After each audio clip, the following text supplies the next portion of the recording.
Okay, tugenda ku unboxinga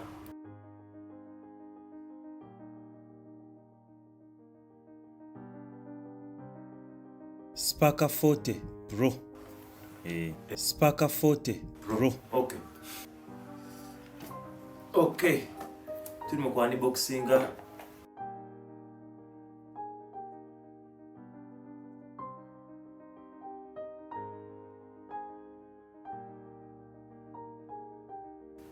Sparker 40 Pro bweti bwefanana. Kemasa 3 nenga nagali vertical. Tugenda kulaba biki byejja nayo nenga nayo bagikoze nga size eri portable nnyo. Katulabe biki ebijjira mu box.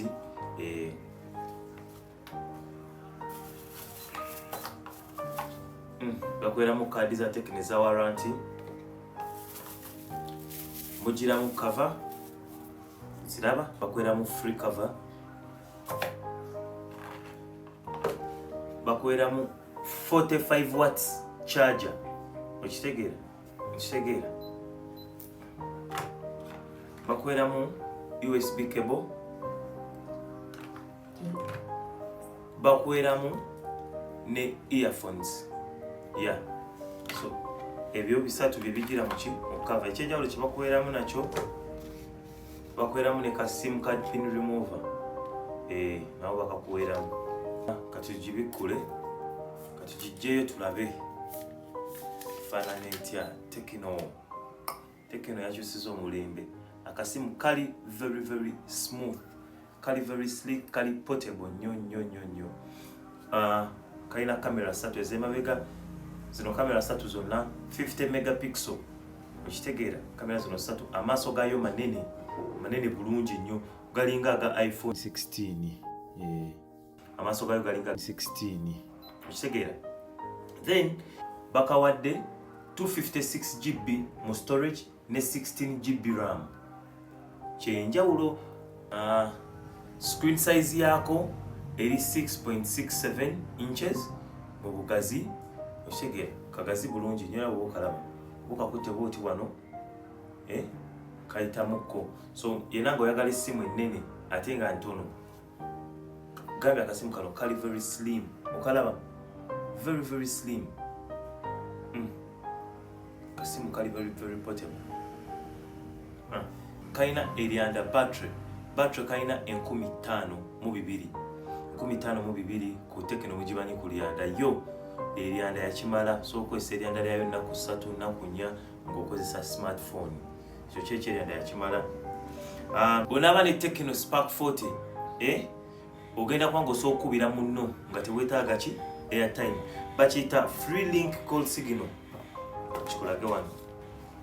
Olaba kalina kye bayita free link call signal. Ekitegeeza nti osobola okukubira munno ayina Tecno nga toyina airtime. Okitegeera kasitaba nga naye ayina Tecno 40 Spark 40 oba osobola omukubira nga teweetaaga ki airtime. Awo nno kye bayongedde ku ssimu eno era kyekyenjawulo kyerina. Okitegeera. Kalina IP64 water resistant ne dust resistant. So osobola okukateeka mazzi ne katafuna na buzibu bwonna. Era tugenda kigezesa.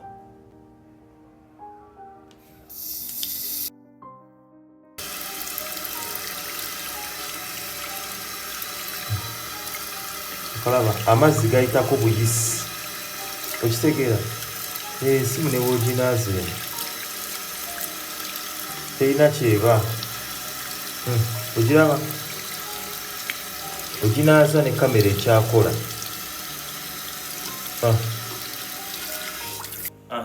Ngera bw'olaba tuva kukatesitinga mu mazzi.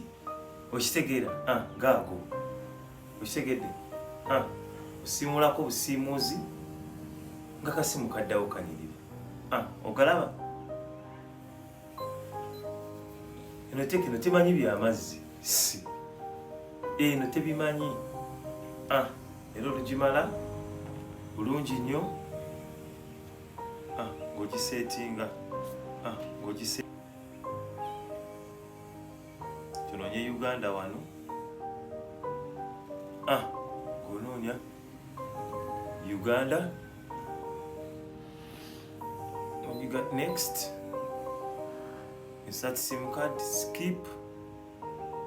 Kitegeera. Nga baga connect Wi-Fi era gamba skip.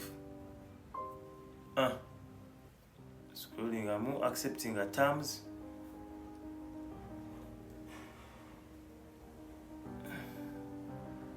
Era nawo skipping.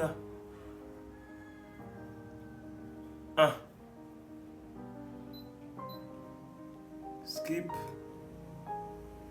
Next. Kati ne esimu yeva okuva mu mazzi. Get ready. Yes. I want to get ready. Kati ye Tecno eva ku mazzi. Eva kunaabako. Tesigala ekola bulungi. So, Tecno kino kyo yakikoze yakimaze. Kam textingire. Refresh rate ogiraba. Eri ku 120. Ina 120. Ekitegeera refresh rate.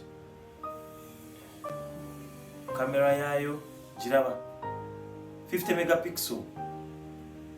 Kati no ngamba nnyo kati likinga followinga Keti Gadgets Uganda ye channel yokka kuletera bu gadgets nga bwakatuuka katale ate ne testinga n'omanya lwaki olina okubukola ki okubugula tusimbudde.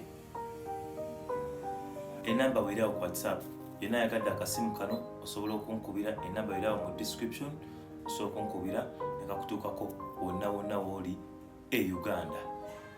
Okitegeera tuba tusimbudde olwo.